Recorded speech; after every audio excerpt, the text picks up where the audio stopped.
You are listening to episode 136 of the Confident Coaches podcast, the one where you're going to redefine safety and end the it's a fluke story so you can make 25K in a quarter.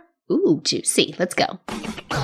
Welcome to the Confident Coaches podcast, a place for creating the self-confidence you need to do your best work as a life coach.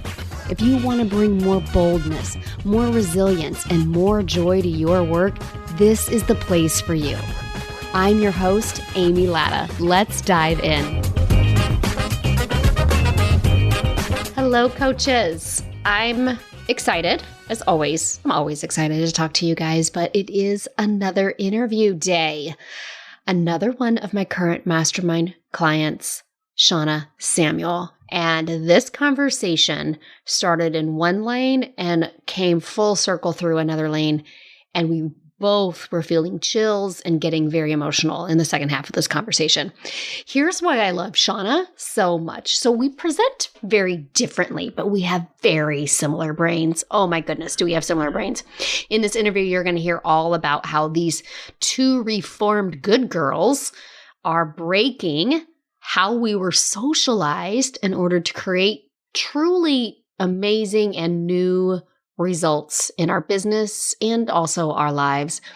Now, Shawna is very different, and what she made in her first year as a coach is what I made in my fifth year as a coach. So maybe I'm going to go just a little bit slower than Shawna does in integrating this work. But she and I do talk about her first year in the life coaching business, this lull, this client lull that she was in before she joined the mastermind last October. And then this is the part that I really want everybody to lean into when you're listening, how she made 5K in 1 month, then 0 the next month, and then she had her first 5-figure month in the following month. And not just the up and down of those numbers, but how after she created the 5 figures, what happened, how that sent her actually into a pit of despair. So anybody who is waiting for results to feel better, this is for you. But the second half of the conversation, oh boy. So Shawna and I are actually certification sisters. We are in an advanced feminist coaching certification together. And the conversation that we have about how we were socialized, how we were checkmark chasers, how we are both learning that it is actually safe to feel unsafe. The second half of this conversation where we dive into what we've been learning in our certification and how it is showing up, not just in the mastermind that I offer, but in her coaching and in our life as a whole. This is where we are going here. This is where I want to know, are you 100% on board with? Because it is groundbreaking and it will shake your core and it will propel you so far forward than anything else you've ever done. Also, I want to note, she mentions that she's not in the mastermind at this moment. She is, but she isn't.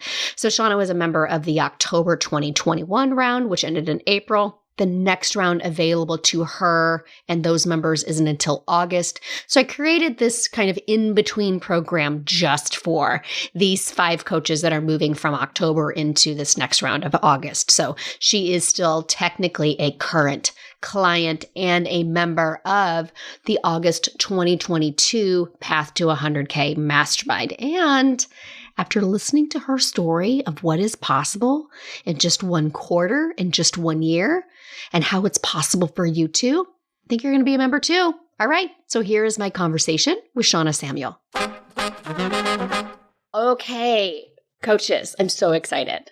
I am getting ready to introduce you. You are about to meet Miss Shawna Samuel. Shawna is a member of the mastermind. She started back in October. She's coming back in this August round. Shawna is a certified life coach, an expat living in Paris with her family.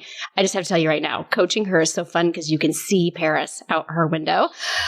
But more importantly, Shawna's work in this world, she's a coach for working mothers struggling with work-life balance. Shawna, welcome to the Confident Coaches podcast. How are you? Thanks, Amy. I'm doing well, and I am so excited to be here with you and all of your listeners And they may have even heard Paris out of my window a few moments ago as the police and ambulances roar by. Amazing. So, listeners, you might hear a chubby chihuahua because there's kids coming in and out of the house. So, you might hear dogs on this end and Paris's finest on Shawna's end. It's so fun. And I love so much because I know there are so many working moms in this audience right here. I am a working mom in this audience right here. I'm literally recording this podcast on the first Monday of summer vacation. I've got 2 teen boys in the house looking for something to do before before camps and stuff start. So the work that you're doing in this world, I know so many people in my audience right now are trying to solve this. How do I run my life coaching business while also run my life? And even if you don't have kids, I know plenty of single people in my life, but they just fill that time with something else. There's always something filling that quote unquote free time. So I think this conversation is going to be so helpful for so many people. So let's go ahead and dive in and just start with the good stuff that everybody always wants to know. Shawna's a relatively new coach, right? When did you start your coaching business? I started my coaching business just over a year ago. So I was certified as a coach in April of 2021. I opened my doors just after that. And I think I went into business building kind of thinking that I would send out an email to the people I knew saying, hey, I'm opening my doors as a coach. And that suddenly I would just have a full practice of clients. And why not, right? I know, why not? It didn't quite happen like that. Unfortunately, I joined the mastermind and found you, and now I'm in a very different place a year later. Yeah, so tell me a little bit about that, because the mastermind started in October. So what did you experience in those 6 months? So my background kind of coming into coaching is maybe a little bit different from some coaches in the sense that I had a very long career in corporate Fortune 50 marketing organizations. I have MBA from Yale. Like I thought I had all the knowledge that one needed. You got the cred, right? I got the cred. Yeah. So much cred. Got it. And so basically, I went into opening my coaching business thinking like all I really needed was a really good plan and just execute on things the way that I knew how to do, and that everything would start to happen. And in the beginning, I actually did have a little bit of success. Some people who had worked with me for free during my coach training were like, yes, I came to that webinar. It was fantastic. Let's do this. But when it came to trying to build my business beyond literally I had 25 people on my email list. So when it came to building my business beyond the 25 people on my email list, I felt like I kind of fell into a crater there. And, when I found your work and your mastermind, it was at exactly the right time because I was like, I probably might be able to figure out how to get myself out of this crater on my own. Yeah. But I felt like it would probably happen a lot more quickly and easier with some support. And I don't know if you remember our consult call when I was thinking of joining the mastermind, because I said to you, I was like, Amy, I don't think I'm lacking confidence. I'm not even sure I need confidence or more confidence. I just want to feel like getting to 100K is inevitable. And I don't really feel that. And you're like, I can help you with that. Yes, I do. I love these little conversations that like these snippets from our consultations. And you're like, I do remember Shawna not being 100% sure, even by the end of the call, if you were, because of that conversation of like, listeners, at the time the mastermind was called Confident Coaches. It's like I was leading with, I'm going to teach you confidence. And I do remember from our call, you being like, but is this the thing that I really need? And I love that you took that leap, because can we talk about what you've created since April of 2021? Let's do it. All right. I'm going to let you tell the story, sister. All right. So your doors opened in April 2021. I do want to note for my listeners who are very hesitant and resistant to work with free clients first, you did work with free clients through your certification process. It is something that I talk about in one of my 2 programs, Free to Paid Coach, the benefit of, if you've never coached anyone, the value of having those first free clients that just give you, oh, I can actually help people. So once April 2021, doors are open. Like I can visualize you. And since you're in Paris, I have a very romanticized vision of you throwing open the shutters. Business is open.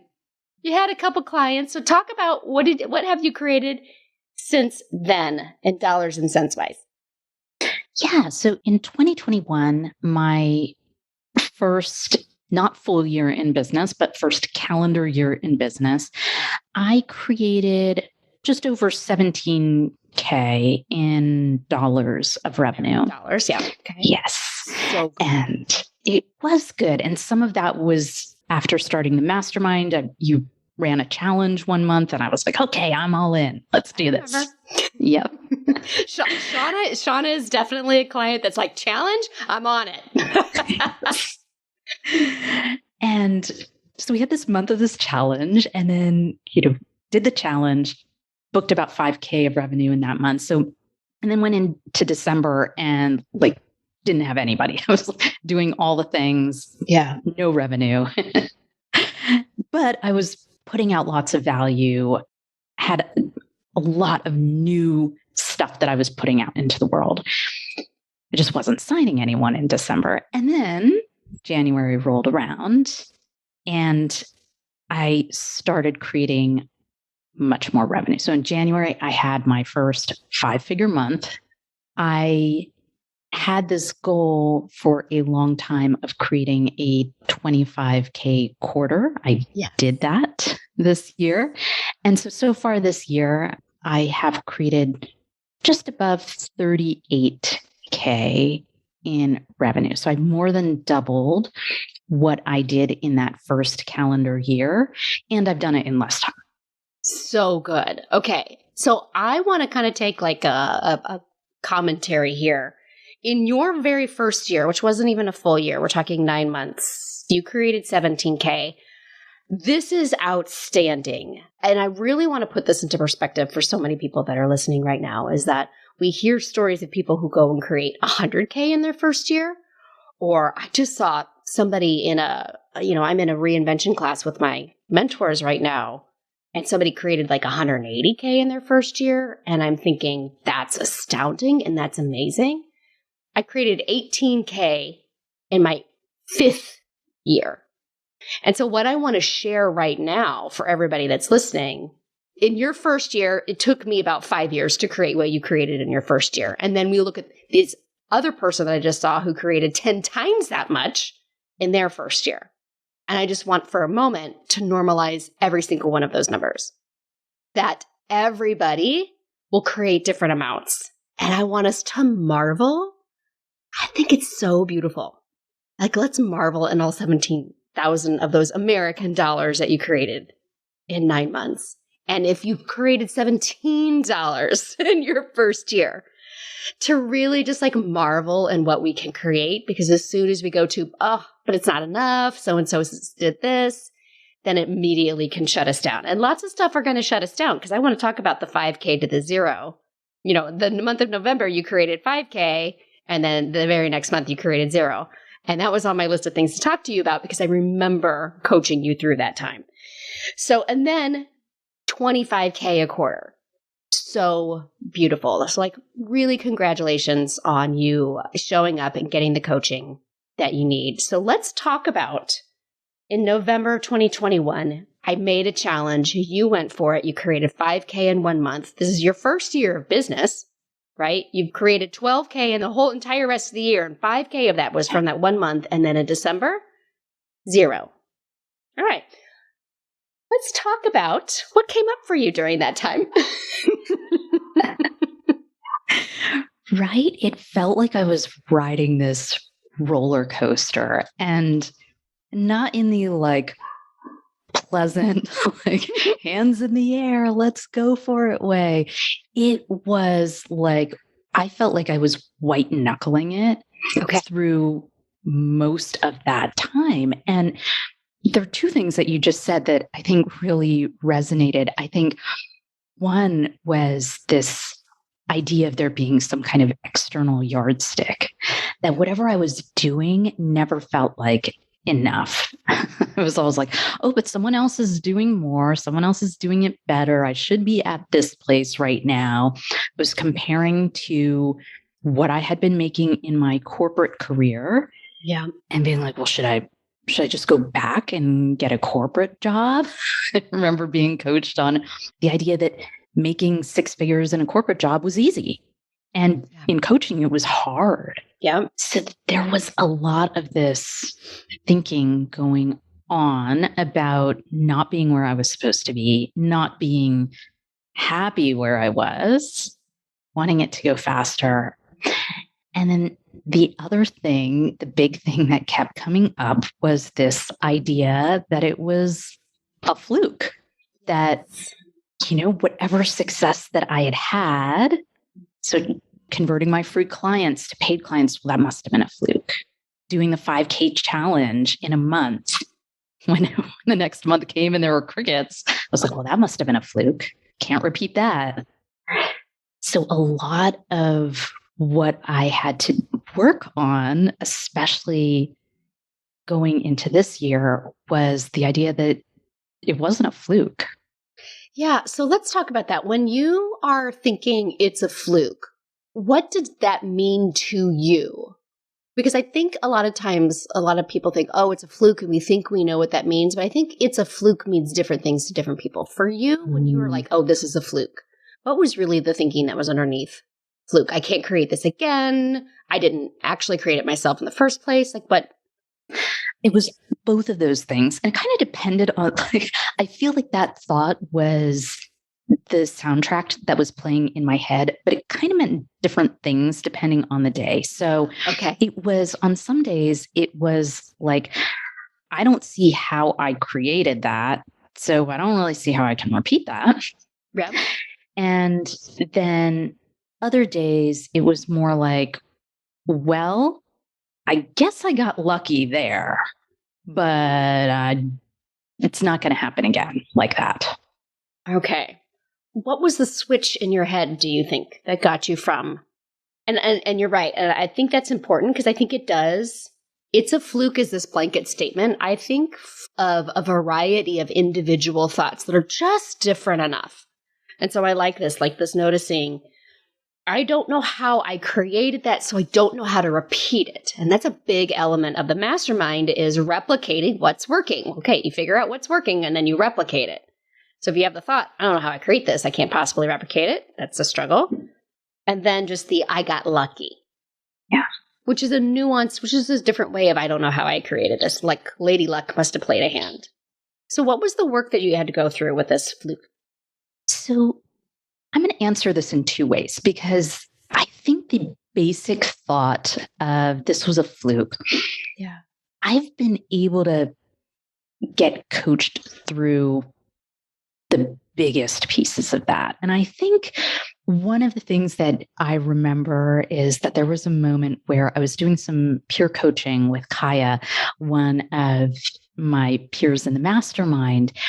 And when I went into this is a fluke. Yeah.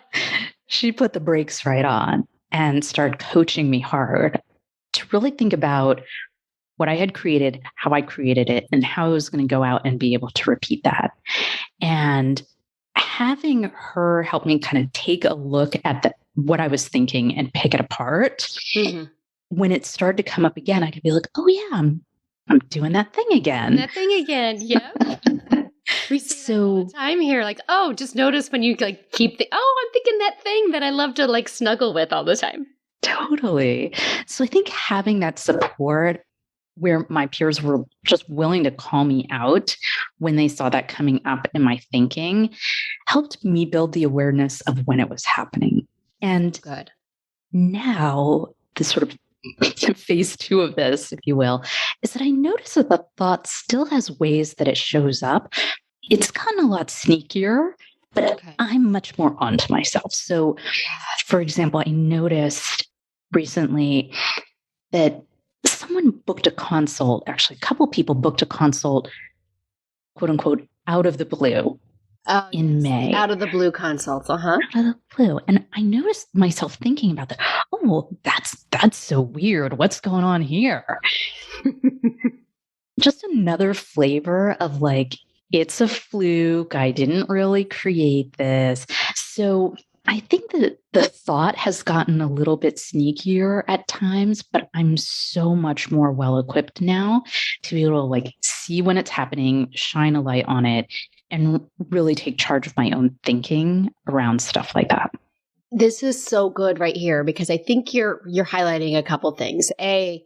Once you work through it's a fluke, it keeps coming back. It just comes back in different flavors.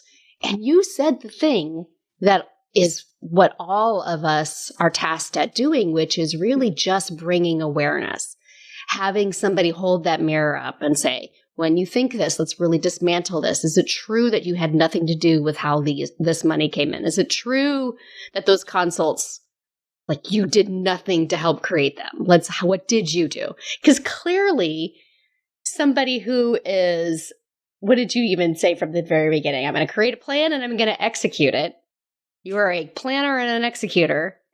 Yes. You are a massively successful woman in your previous corporate life, and you are massively, and you're saying like, I have no idea how this happened. It's like, really? Yeah. Yeah. Not even remotely true. And then just when it just keeps coming back up again, I think it's so important for people to know that like, oh, it's that old thought. Oh, that's sneaky. Yeah. Yeah. But it's funny. It's like, I remember there was this moment where in the mastermind, we were all getting a bit of a kick out of my brain because I was like, oh, yeah, I did create this result. And then I was like, it's almost like our thoughts show up in our result line. Yeah. I know they teach us that. I know, right? The too long don't read of like literally every single episode of like every single coaching conversation is like, wait a minute. Are you saying my thoughts create this? Exactly. It's so funny. Yeah. And I think this $5,000 in 1 month and then zero in another. And oh, it's a fluke. I also think it's important. This is another reminder of how you had the results. So many coaches, like if I had the result, then I believe I could do it. And is that how that worked out for you? Not in the least. Oh my goodness. Yeah. In fact, I think when I started to get the results, it was such a jolt. I mean, I remember the week that I hit my first 5-figure month and you were coaching me on, like, I was in this pit of despair. Pit of despair, 5-figure month. Put a pin in that one, my friends. Yep. Totally. I was thinking like, oh, maybe I should, get out of the coaching business and apply to a job. It's funny to laugh now, but it was really real. It was real. Like, again, now we're talking about January where she had her first 5 figures in 1 month. Yeah. Shawna was needing to be coached on the pit of despair. Yeah. And now I can look back on it and laugh. Yeah. But at the time, it was painful. It was super painful. Why was it so painful? I think that there were a couple things going on. And this is another one where like they teach you that like you control your results. Mm-hmm. You're in control. I'm like, oh, yeah, that's real. The other thing that I was taught and felt like I had a theoretical understanding of, but didn't realize until it actually hit. I truly thought that once I had the results, I would suddenly feel better, more confident. I would suddenly believe that like 100K was inevitable in my coaching business. I was like, I just need that result, and then the belief will be there. And when it wasn't, I had to actually come to grips with the fact that my results were not what was going to create my thinking, that I had it all turned around. Results are not going to create my thinking. And it's funny, as you just even said a couple minutes ago, we theoretically understand that it's the other way around. And how many of us are also secretly holding on to. But really, when I have the result, that I get to believe. And you had the exact opposite. Yeah, and let's talk about that pit of despair that really comes from, oh, wait, this didn't happen. So then what starts coming up? When you were really, like, you were secretly thinking that 5K month, the confidence switch will just be, turn that baby on. Now my results drive my thinking. And then you suddenly realize you still had all the doubt and all the uncertainty. What then came up for you? I think I came into the mastermind truly thinking that I just needed to like follow a step-by-step plan. And that, you know, if my mind was kind of half managed, it would be totally fine. Yeah. Just needed the plan and needed to execute on the plan, and then I'd be golden. So when I hit this point in January where I realized the results were coming and I still wasn't believing, I was like, oh, I guess now I actually have to deal with managing my mind for real. Yeah. So it was like digging into a layer far deeper than what I had ever done in my self-coaching, and being willing to just kind of question everything and create my own safety in this process. Oh, you know, I want to know more, sister. You are speaking. Like, I literally just like my hand just went to my heart. I got like chills. Yes. Tell me more about what that meant for you. What did that look like for you? Yeah. I think that it meant a couple of things. I think going into my coaching business overall, we talked about how I'm a planner. Yep. I just want to have the plan and execute against it. And I used that as kind of a Band-Aid on my sense of safety and certainty. That's what I put my trust in when my belief was not there. Mm-hmm. And so I started going back to the belief meter and just every day self-coaching around where I was on this belief meter, where there was possibility, where there was probability, what I needed to really believe to feel certain, to feel safe, just even to feel a sense of like possibility. Yes. In my results. And so I remember just getting out my workbook, opening it up, and being like, all right, like a good student, I did all the exercises my first like 2 months. I was like, I'll just do all the exercises really fast. And then I'll be like so far like ahead and ready to get everything done. And then at this moment, I was like, okay, now we open up the book for real and we do the work that we really need to be doing. So it was painful, but it was super helpful. So then it was the combination of, I love how you noted the good student in you was like, oh, I'm going to do the workbook and I'm going to get it done. I'm going to get an A+ on my workbook work.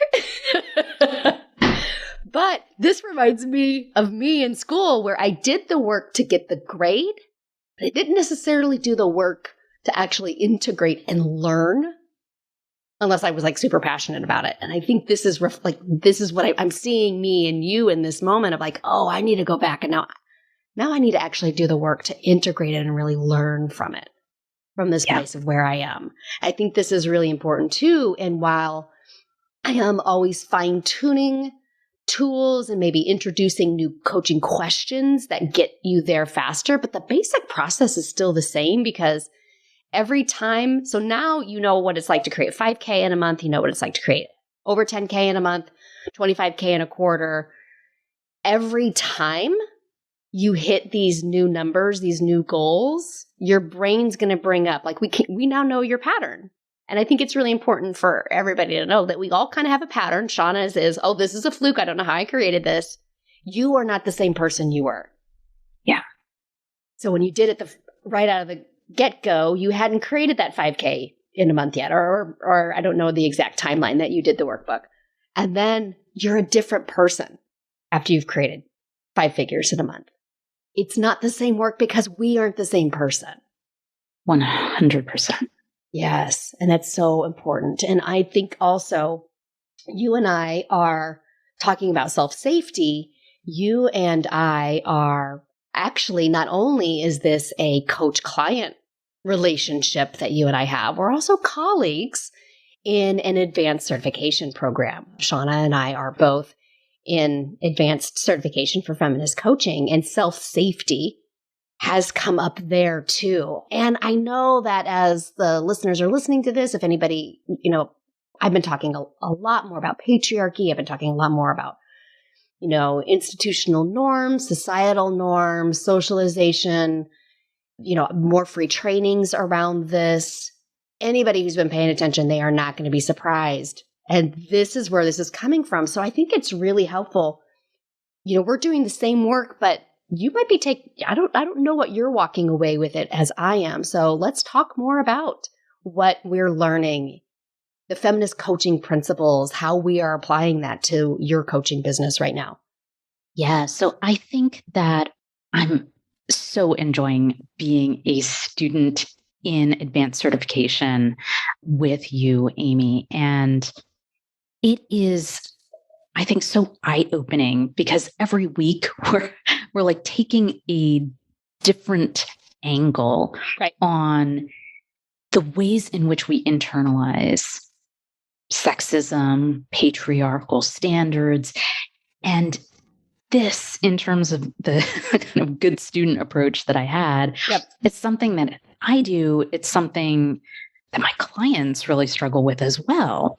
This idea that if we just, try to get perfect grade, do all the work, check off the things that we're supposed to do to be a good mom, check off the things that we're supposed to do to be a good business owner, check off the things that we're supposed to do to be a good friend, that, if we just get enough check marks, that suddenly we're going to feel great about ourselves, about our lives. We're going to feel less overwhelmed, more in control of things.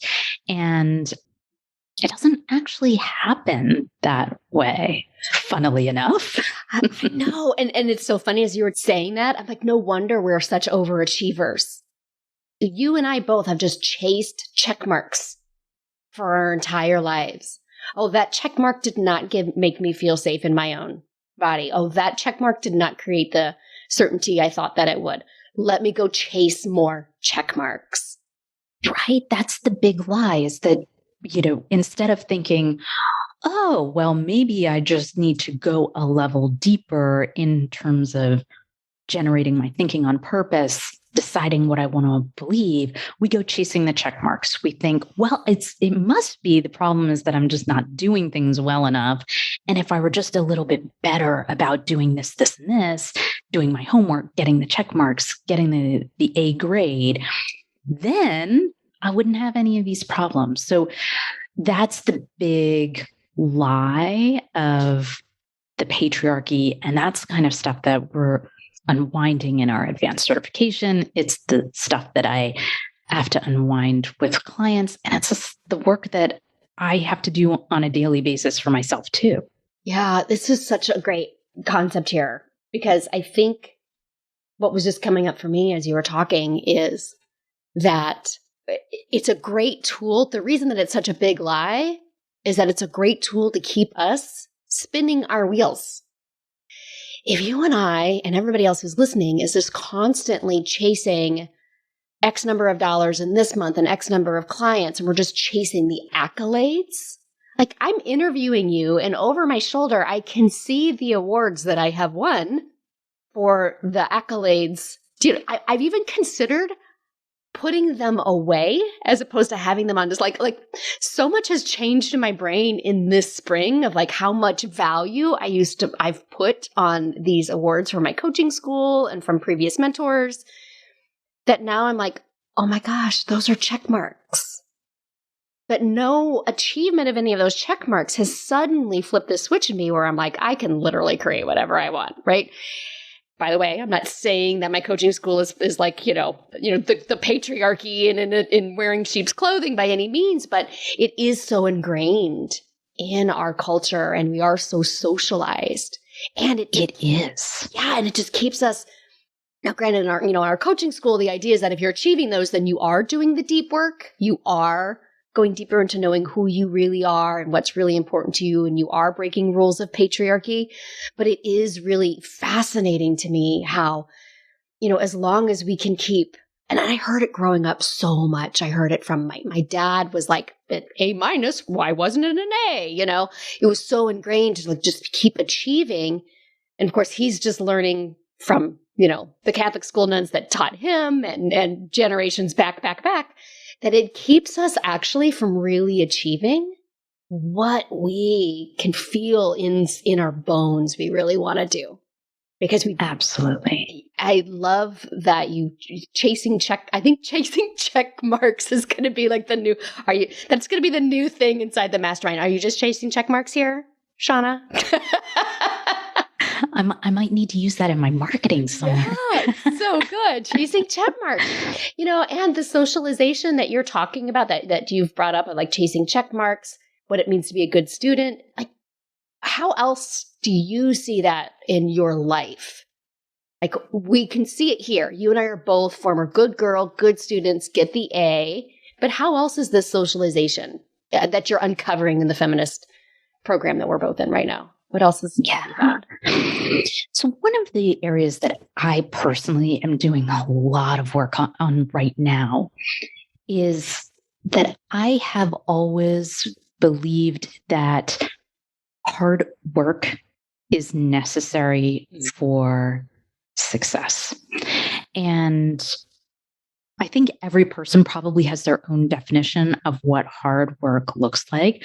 But for me, especially having had a long career in the corporate sector, always translated to like putting in the hours and doing things a certain way, having the output look a certain way. I still have like a little bit of a reflexive, like, when I see an email that I send out that has a typo in it. I know. Yeah. Same. Okay. Same. Yeah. But all of this kind of ties back to the idea that, we need to work hard, have things, look perfect in order for us to be taken seriously and build a quote unquote solid business. So I'm now just really doing a lot of work to try to unwind all the places that that's showing up in my business, in my thinking, in my life. So that that has blown open a whole area of focus for me. Yeah, that's so good. It reminds me of my first job out of college, which of course I graduated magna cum laude from college. Of course, obviously I wouldn't have done it any other way. And, my first job out of college, I got an internship with the number one PR firm in the entire world, obviously. Went to work for them after, ended up getting hired on. And I was so miserable. Anyway, they had like an internal university of sorts, like top leaders would run classes every month for like newer associates, etc. And it was all about, basically was teaching you about the culture of the company. And I'd already figured out, like, if you wanted to leave before 5:30, people asked you if you had like plans. do you got something going on? No, I just want to go home. It's 5:30 and I'm done, right? I'm 23, 24 years old though. So like, I didn't even have the full implications of how hard that was for me now at 48. I've got teen kids and I've got, family obligations, but I still remember in one of these, university classes for newer associates, the senior vice president saying, if it's Christmas Eve and a client calls, you will leave your family to go take care of the client's needs. And I'm 23 years old, right? I'm 23. I'm green as green can be. And I remember even then going, I don't think that sounds right. That sounds a little messed up. And I don't know why, because I had I was in a culture of hard work, time creates success here. Hard work. Time creates success. Yes. Yeah. I was so pounded into my brain from very different levels in every different way that time is what creates success. So I am with you as we're sitting in here, in the coaching certification, we get an aspect, ageism 1 week, weight 1 week, working another week, money another week. It's always, just a different lens. How ingrained this is of the harder you work, the more successful you'll be. The more hours you put in, the more successful you'll be. The more check marks you check off, the more accolades you check, the more successful you'll be. And looking at that through this new lens, like you and I are, I agree. I can't remember exactly what you just said, but rock your world or breaking your brain open of what if that's all a lie? Then what? Yeah. And maybe that's the question. Then what? What comes up for you? Well, for me, I compare and contrast to where I was in December of last year, the month where I had zero in revenue. And I think I was in the mindset that I needed to work more, work harder, spend more time in order to create success. And what that meant for me was every week of December, I committed to run a different new webinar. So I created 4 new, brand new free trainings. I'd advertised them. So I felt locked in every single week, including the week between Christmas and New Year. I was out there delivering new content for my people. And I think I put out some great stuff, but it felt like a slog. And then when the results weren't coming in, I felt unmoored. I was like, wait, I thought I was working really hard. I should have something to show for this. And it's such a contrast between where I am coming out of the mastermind in April, of course, going back into it in a month, but we're in this interim period where the mastermind's not happening for a couple months. So finishing up in April, where I had planned in advance for a month where I was not going to generate any revenue, because I was like, I'm going to create some new content, put some new things out there for my people. I need some time to develop that, internalize it. Also had a lot of life stuff going on, kids out of school for 2 weeks, business travel picking back up for my husband. So I'm on nanny number 5 of this year, which is its whole separate podcast. But hiring help is an entire episode. A different episode. Stay tuned for that one. But basically, a lot of life stuff going on. And so I had planned for this month where I was going to be not generating revenue, developing new stuff, and just holding the belief super solidly that as soon as I open my doors again, people were going to be ready and waiting. So good. And that's exactly what happened. That's so wonderful. Yeah. And I think this conversation too, I want to make really clear. I don't necessarily, because I'm hearing the actions that you took in December, and those might be some actions I might coach someone to go do. But I think you said it very subtly, and I want to shine a light on it because it was just like half of a sentence. It didn't feel, there was a disconnect between the brain, the body, and the action. Because you knew that it was coming from a place of, I have to. Last month was like, we're tying this into like where we started. Last month was a fluke. I have to prove myself. I need to figure out. As opposed to, I might coach someone to say, hey, let's go run a webinar every week.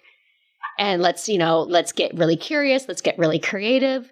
If you're not like, if the brain and the body and the actions are completely out of whack, then what you created so much value out into the world. I think it's also really important that like that might have also helped your January be what your January was, right? So like, there's a couple things I want to highlight here of how you then turned around and a month later after you ran all of this, you ended up creating so that value was, I think it's a couple things. A, it makes sense that it didn't feel right because it was coming from this place of I have to prove last month wasn't a fluke. Yep. So much pressure. So much pressure. And also, you were still putting value out into the world that did find its way back to you, just not in the timeline that maybe you were expecting. Totally. My thinking was, I'm under pressure. I need to just be taking massive amounts of action, forcing my way through it, even when I'm exhausted, and expecting the result to happen right away. Yeah. Taking very similar actions in April and May, but from this place of self-trust and safety and just having the confidence and the belief that it's going to be there. Do you feel like you have kind of go-to beliefs about yourself at this point that you really rely on or land on? Because I like this, I can see how much growth you've had in such a short amount of time, just in how you view yourself. So do you have like thoughts that really work for you or beliefs about yourself that you've developed? Yes and no. In the sense that I know that there are some folks who have beliefs about themselves that they practice every single day. And the way I do this work is a little bit different because I try to adapt based on wherever I am and whatever I think I need. Yes. So one thought that has really been common and that I've been developing over the long term in terms of belief was that there are 100 clients ready and waiting to work with me. So good. So that's one belief that I've really tried to hold for a number of months now.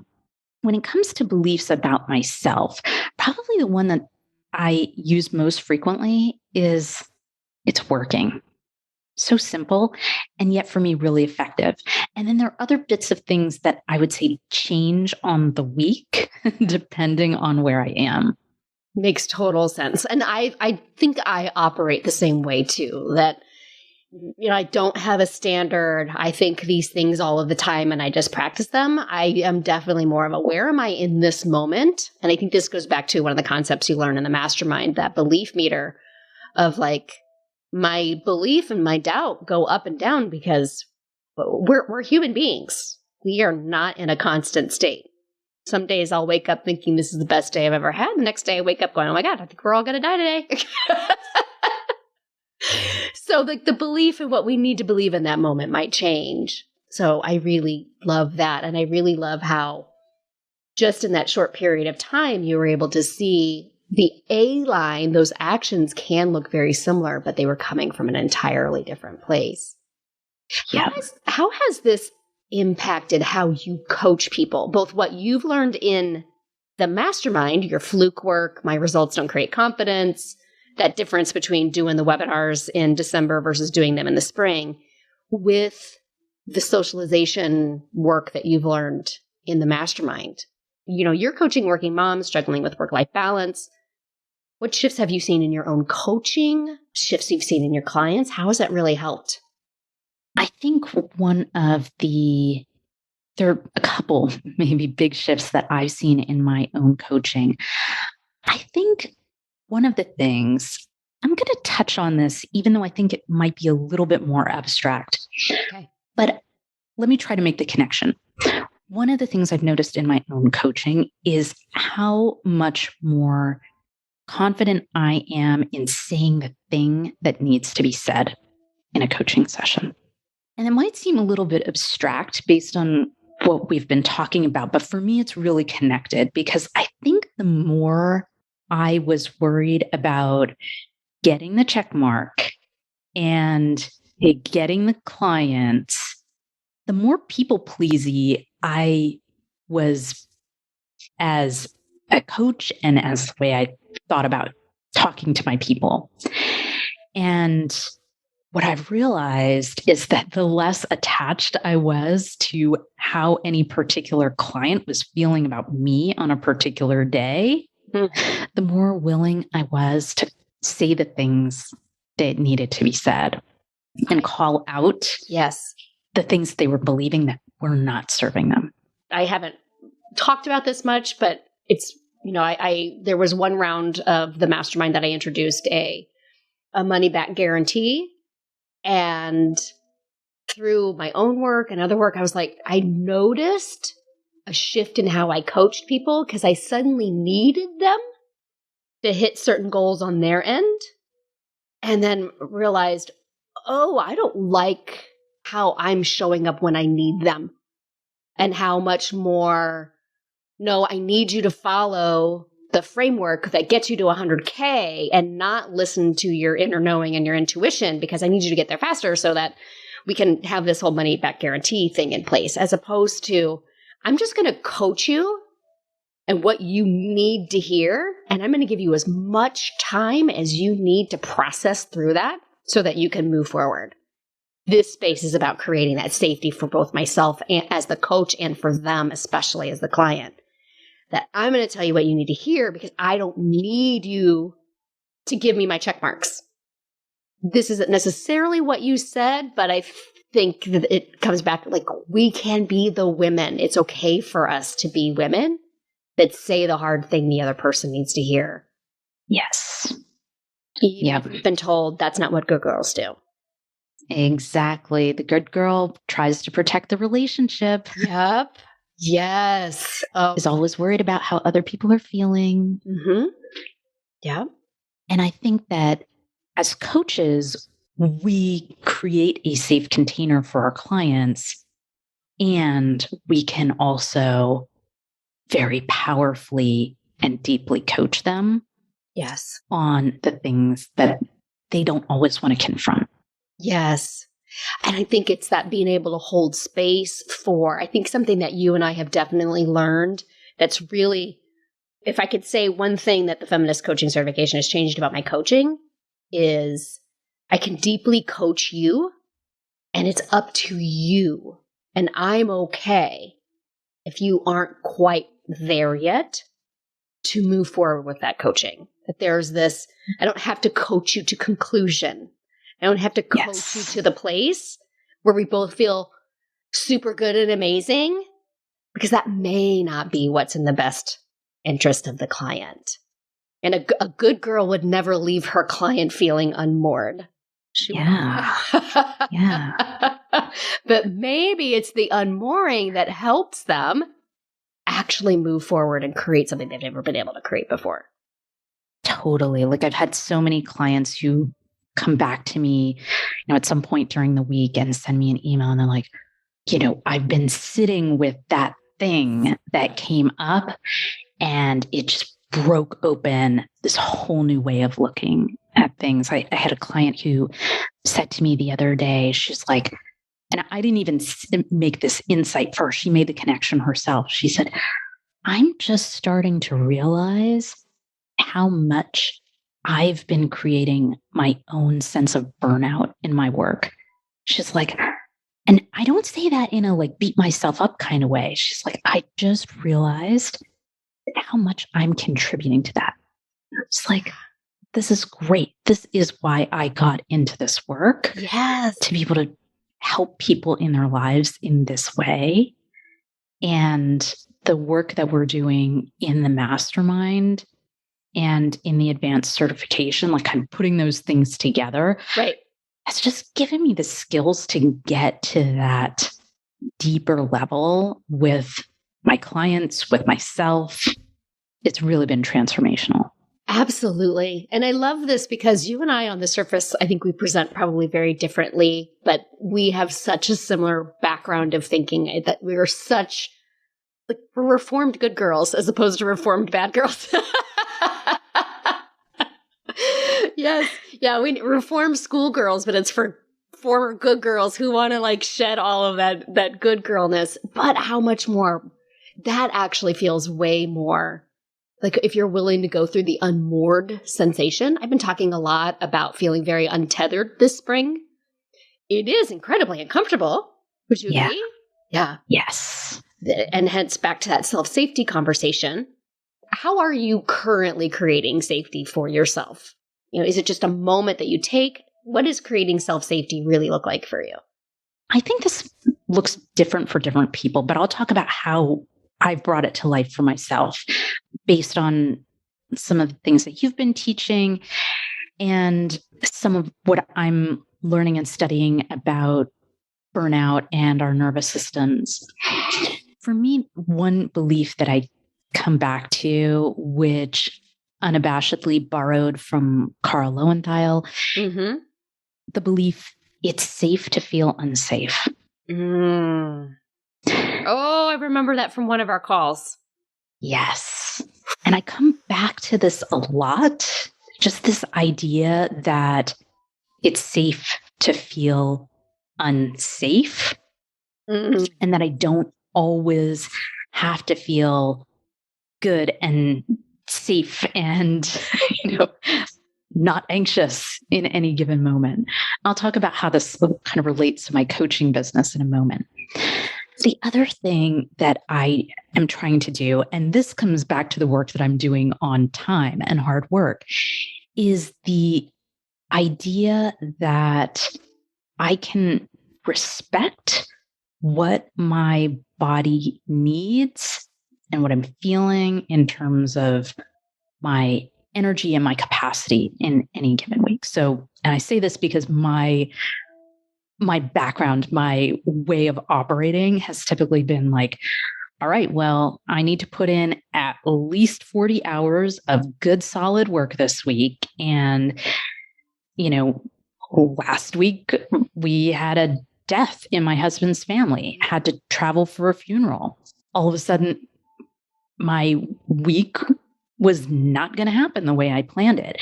And what I would have done before was just be like, well, where can I find an extra 3 hours? Does that mean like staying up late at night? Does that mean working weekends? Like I would just give me 2-3 hours wherever I could find it on a given day to try to get that work in. And I think now I'm much more cognizant of how I'm feeling and respectful of what I need and what I feel I can do without burning myself out. So I try to really take care of that in the way that I operate. It is so good. And you are right. I think creating self-safety, as I learn more about how I do it and I ask other people how they do it, I think there's so many different ways that we can get there. But I think the important thing is that every single one of us can get there. And this thought, when you said it out loud, I had forgotten Cara said it in one of our calls. And I had the same visceral, like literal visceral reaction. I feel the shudder kind of come over my body at the idea that it is safe to feel unsafe. Feeling unsafe is not in and of itself unsafe. Yeah. I really want everybody to just really take a moment with that. I think that might be one of the biggest things that people could walk away with. Just, this has been such a great time as we've had together, but are you willing to go to this place that lack of safety, the anxiety, the worry, the doubt is not in and of itself? Yeah. I still, again, it's just even as I'm explaining it, I can feel the sensation going down my back and through my arms like, oh man, it's so good. Yeah, I love that thought. And I think that practice for me of just trying to hold two competing truths at the same time. And I'm doing this in my business right now where I'm holding really strongly the certainty, the true belief that by December 31st of this year, I'm going to be running a 6-figure business. And at the very same time, I'm able to hold this competing knowledge that even if that doesn't happen, it doesn't mean anything. It doesn't mean anything. It can be completely unsafe to run my business, and I can also be completely relaxed about the way that I approach it. These two things can happen at the same time. I love that I'm now able to operate really comfortably in that messy space. Yes. Yes. Oh, the whole, I hope everybody else, like the whole backside of me, like if hair's standing on end, that is me at this moment, because I think is the best place to land, because that is inherently what I think you're trying to show your clients, because they're trying, like, work-life balance. Yeah. The balance is actually the space in between everything being a mess and everything being all tied. Like, that's really where, right? Like, that's really, yes. really what you're selling them. The balance is actually not balance. It's being able to live in the space in between everything being perfect and everything falling apart. All work focus, all life focus. And I think ultimately that is our work as coaches, what we do for ourselves so that we can do for our clients. It's all about this messy middle, this roller coaster of life, the space between where we hold. I can 100% do this. I'm going to say the things, I'm going to do the things that scare the crap out of me. And I'm also totally okay. And my value is still inherently locked in, and my worth is never in question. And the funny thing is, you've already done this. You did this between December and January, right? Of like, oh, I made $5,000 in November, obviously. And no, it took an extra month for that to show up on your balance sheet. And for some of us, it takes a couple of extra months.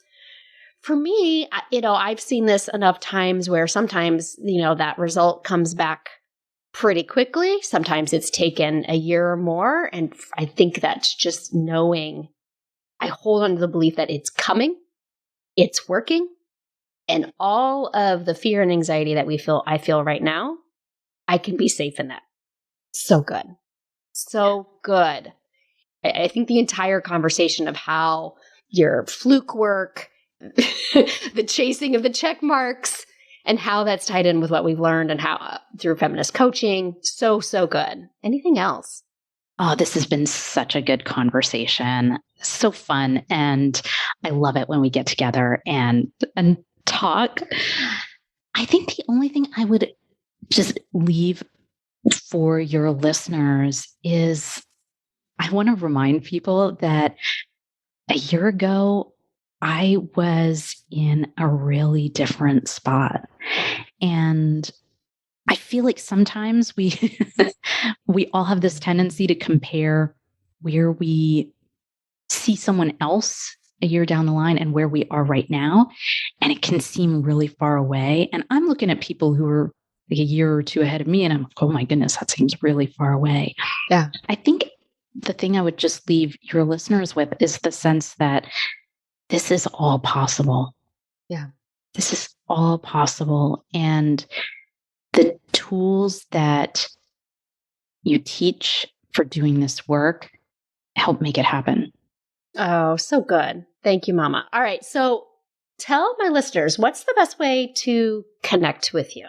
Yeah. So there are 2 ways to connect with me. And I love connecting with fellow coaches near and far. One is on my website, www.thementaloffload.com, because we all need to offload parts of the mental load. The mental offload. So the good. mental offload. And the second place is on Instagram. I'm at mental_offload. I love that this started out as here's what I've learned in my business in the past year. And like we really deep dive into what I I know you're on board with, I'm 100% on board with. Just when we really look at how we've been socialized to show up in the world and we're willing to question all of it while creating that sense of safety at the same time. And I love that reminder of safety can be found even while feeling the emotions of a lack of safety. That will propel you forward. That is really what we're doing here. I'm here for it. I know you are too. Shawna, I have loved this hour with you. Thank you so much for coming on, sharing your story, sharing with this Confident Coaches community. I can't wait to see you live and in person. Same. I can't wait. Person, the first week of August. I invite all of you to join us the first week of August here in St. Louis. Shawna's been really pushing hard for Las Vegas and to go see, because she wants to see Bruno Mars. Oh my goodness. We could have an entire hour conversation just about Anderson .Paak and Silk Sonic. They are on constant rotation here in the Latta household. I'm not completely opposed to going with you to Vegas. It's just production value and meeting wise, we're going to go ahead and do the opening event for the next round of Path to 100K Mastermind here in St. Louis. But know that I'm not, you could strong arm me into a trip to Vegas together. I'm just saying. All right, my friends.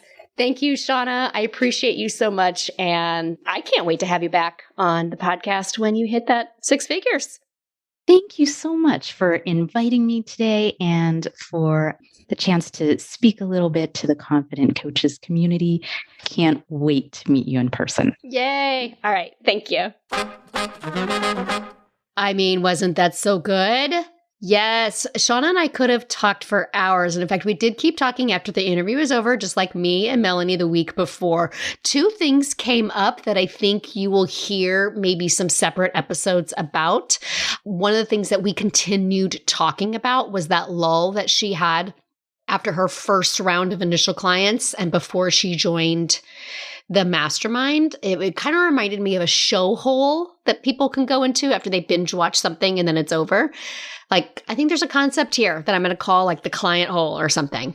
We also had continued the chasing the check marks conversation, how it has shown up in masterminds I have been in, how it has shown up in masterminds that I've created, and how I am creating Path to 100K to remove the chasing of the check marks energy.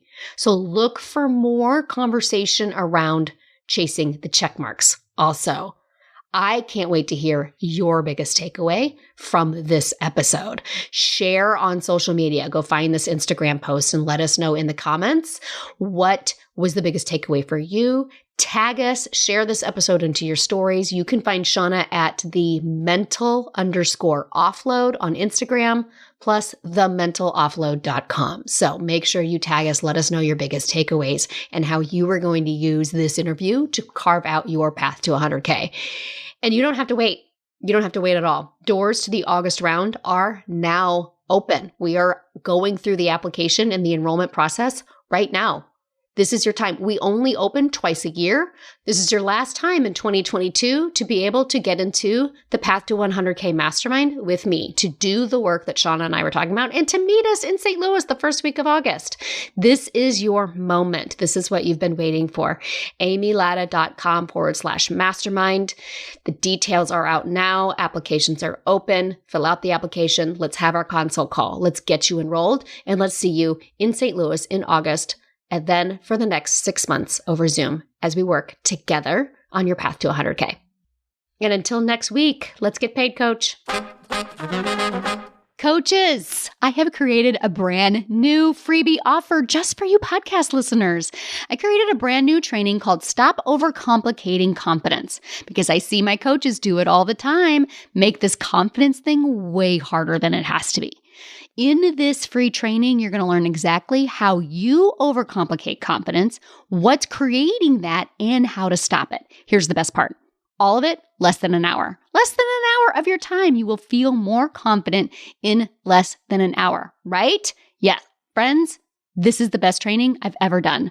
So visit amylatta.com/podcast gift to get yours. Again, that's amylatta.com/podcast gift Go now and feel more confident in just an hour. Thanks so much for listening to the Confident Coaches podcast. I invite you to learn more. Come visit me at amylatta.com. And until next week, let's go do epic stuff.